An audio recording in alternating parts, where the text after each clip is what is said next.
Convergence हुई है, ये ऑलमोस्ट 40 दिन की जंग के बाद हुई है। एक तरफ super power backed by Israel, दूसरी तरफ ईरान जिस पर तकरीबन 47 सालों से सैंक्शन है।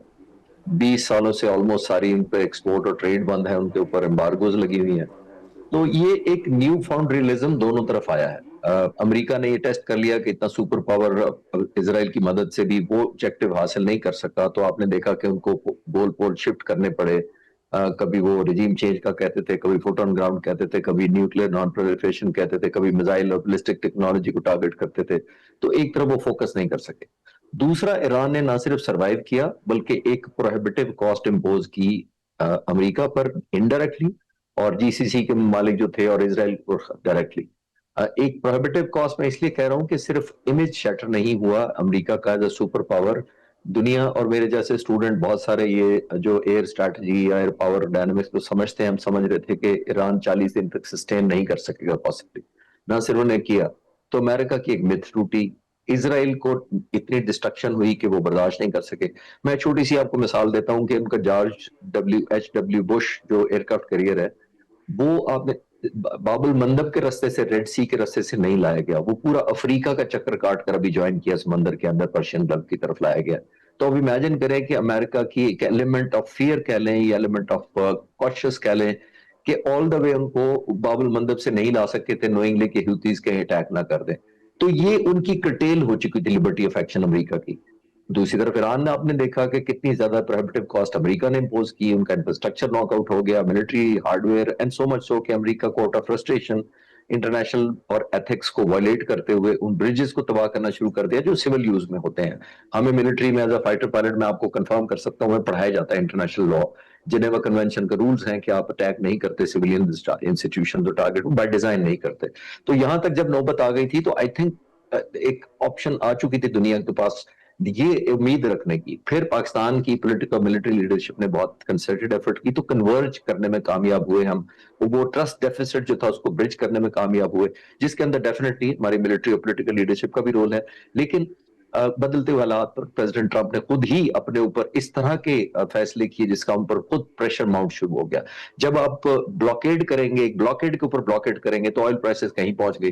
तो आई थिंक ये नीड ऑफ द आवर कह लें, एक ऑब्लिगेशन कह लें, और क्या कह लें कि चीजें कूल डाउन हुई हैं तो ग्राउंड रियलिज्म के बाद उन्होंने रियलाइज किया कि इसको जंग कंटिन्यू करना ओवरऑल भी खत्ते के लिए, ग्लोबल इकोनॉमी के लिए और ऑब्वियसली अमेरिका के अपने इमेज के लिए और प्रेसिडेंट ट्रंप के अपने करियर के लिए वायबल नहीं है।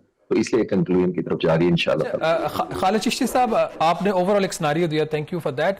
एक जो चीज़ अभी भी है, व्हाइट हाउस की तरफ से स्टेटमेंट आई है कि स्ट्रेट ऑफ ईरान को तो खोल दिया गया, लेकिन जो अमेरिका ने एक ब्लॉकेड किया हुआ है इरानियन पोर्ट्स का, ईरान का, वो अभी भी कायम है जब तक अमन मुआहिदा नहीं हो जाए। उसके साथ एक प्रोवाइजो भी उन्होंने लगा दिया है कि बहुत ज़्यादा मामला हल हो गया, ये भी अब थोड़ी सी देर की बात है।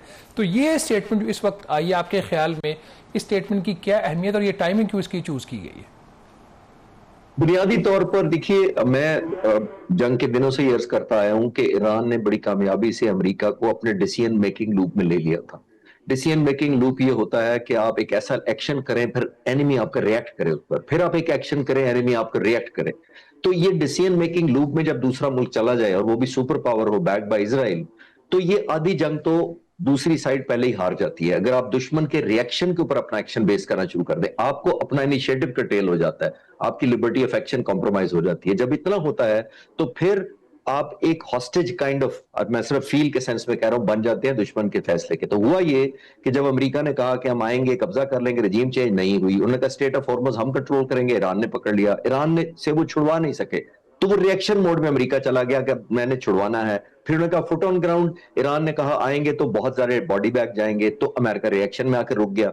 फिर उन्होंने फुट ऑन ग्राउंड के अलावा कहा न्यूक्लियर बॉडी एनरिचमेंट और बड़ी बातें हुई, वो सबके समान हमने देखा गोल पोस्ट शिफ्ट हो रहे थे। पहली डिसीजन ये अमेरिका ने लिया war strategy point of view से, मैं 4-5 दिनों से चैनल पे कहा मैंने कि अमेरिका ने ईरान को रिएक्टिव मोड में डाला। यानी जब उन्होंने काउंटर ब्लॉकेड किया, although blockade itself act of war होता है और वॉर तो पहले ही चल रही है, लेकिन इसके अंदर एक और एलिमेंट ऐड हुआ जो कि चाइना का था। चाइना तेल यहां से लेता है, आपने इनडायरेक्टली चाइना को थ्रेट किया या कोर्स किया या प्रेशराइज किया कि चाइना भी शामिल हो, डायरेक्टली इनडायरेक्टली वो स्टेक होल्डर बने, ताकि वो कन्विंस कर सके ईरान को कि वो कॉम्प्रोमाइज आ जाए। तो ये पहला मूव मैं देखता हूं मिलिट्री पॉइंट ऑफ व्यू से, अमेरिका ने डिफेंसिव कर दिया ईरान को कि वो रिएक्ट करे उनके एक्शन पर। तो उसकी वजह से एक एलिमेंट ऑफ प्रेशर बिल्ड हुआ, चाइना का एक एलिमेंट ऐड हुआ। फिर आपने देखा कि अगर ये ब्लॉकेड कंटिन्यू रहता है, ऑल्दो इतना आसान नहीं था, मैं पहले दिन से समझता हूं कि ये नक्शा और गूगल और मैप पर हम जब देखते हैं तो वो बहुत छोटा समंदर नजर आता है। जब आपने हजारों स्क्वायर किलोमीटर की मॉनिटरिंग, सर्विलेंस और एनफोर्समेंट करनी हो ब्लॉकेड की, बहुत चैलेंजिंग होता है। अमेरिका के लिए भी सस्टेन करना मुश्किल था। जैसे मैंने कहा कि जॉर्ज डब्ल्यू बुश जो एयरक्राफ्ट कैरियर है वो पूरे अफ्रीका से क्यों लेकर आए, क्योंकि उनको अपनी रेट का पता था कि शायद कॉम्प्रोमाइज हो जाए या हुतीज अटैक ना कर दे। तो इस एलिमेंट के अंदर ये जिस तरफ आप इशारा कर रहे हैं, आई थिंक सो कि ये अब पोस्चरिंग इस तरफ, ये पोस्चरिंग की तरफ इशारा है जो बुनियादी तौर पर अमेरिका ने कहा है कि हम अनलिफ्ट या अनडू नहीं करेंगे। वो इसलिए होता है कि आपको एंड तक प्रेशराइज किया जाए और पोस्चरिंग की जाए कि अगर आपने मुआहदा ना किया तो हमारी फोर्सेस भी मौजूद हैं, हमारा रिजॉल्व भी मौजूद है और हमारी कैपेबिलिटी भी मौजूद है। तो I think more of A negotiation term की तरफ जा रही है बात, एज ए टूल यूज कर। बिल्कुल ये आप ठीक कह रहे हैं। और इवन जब ये यूएस ने नेवल ब्लॉकेट का ऐलान भी किया था तो मेरी भी कुछ लोगों से वाशिंगटन में भी बात हुई थी, तो वो कह रहे हैं कि अगर इन रियलिटी ये नेवल ब्लॉकेट होता तो things would have been different, क्योंकि जो सो कॉल्ड नेवल ब्लॉकेट उन्होंने किया भी था तो कोई सिंगल इंसिडेंट भी नहीं हुआ, तो वो सिर्फ एक पोस्टरिंग थी। और ज़ाहिर ईरान भी पोस्टरिंग कर रहे हैं, दोनों ये कर रहे हैं। तो हमारे साथ अभी रज़ा रूमी साहब भी मौजूद हैं, वेल नोन एनालिस्ट। तो बहुत शुक्रिया रज़ा रूमी साहब, आपने ज्वाइन किया। क्या सेंस है आपकी? मेरे ख्याल में मैं यहाँ से शुरू करना चाहूँगा कि पाकिस्तान का जब नाम आया कि हम मीडिएट करवा रहे हैं, पाकिस्तान के अंदर भी लोग बड़े थोड़े स्केप्टिकल थे कि जी पाकिस्तान की क्या इतनी आप कह सकते हैं कि इतना कैपेसिटी है, इतना पाकिस्तान का क्लाउड है कि हम ईरान अमेरिका की जंग, और इसमें बहुत बड़े बड़े प्लेयर्स इन्वॉल्व हैं, कि उनके दरमियान मफाहमत करवा सकें और एक गो बिटवीन बन सकें। But it is happening now. Ji Kamran, देखिए, thank you for inviting me. असल में मसला यह है कि पाकिस्तान में एक मर्ज जो लाहक हो चुका है, और वो और बदकिस्मती से उसमें सभी लोगों का कसूर है कि हम अपने आप को अंडरमाइन करने का और अंडर एस्टिमेट करने का एक पूरा बीड़ा उठा रखे हैं। देखिए, पाकिस्तान की एक अहमियत जो है वो अब दुनिया ने तस्लीम भी की है। एक तो पाकिस्तान न्यूक्लियर पावर है, और दूसरी ये मई 2025 के बाद से जो पाकिस्तान की स्टैंडिंग में इजाफा हुआ है, उसकी स्टैचर में, वो भी आप सबके सामने है। और यही आज की ये जो कुछ हो रहा है, ये उसी का शाखसाना है कि पाकिस्तान को और उसकी मिलिट्री स्ट्रेंथ जो है। शुक्रिया मोदी का अदा करना है, इसका मतलब आप ये कह रहे हैं?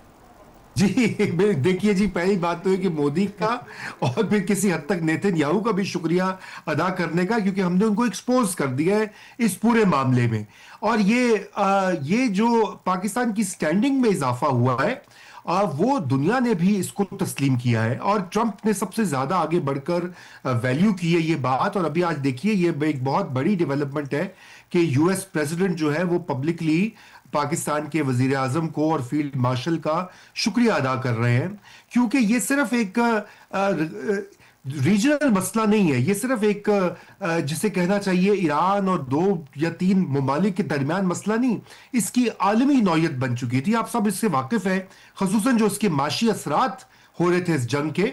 और अब ये आज के जो ऐलानात हैं, जो डेवलपमेंट्स हैं, उससे यही लगता है कि ये जंग अपने खात्मे के करीब है अब, क्योंकि अमलन इसको कंटिन्यू करना एक जो है बहुत बड़ी मुसीबत और बहुत बड़े क्राइसिस का सबब बन सकती है। जी कामरान।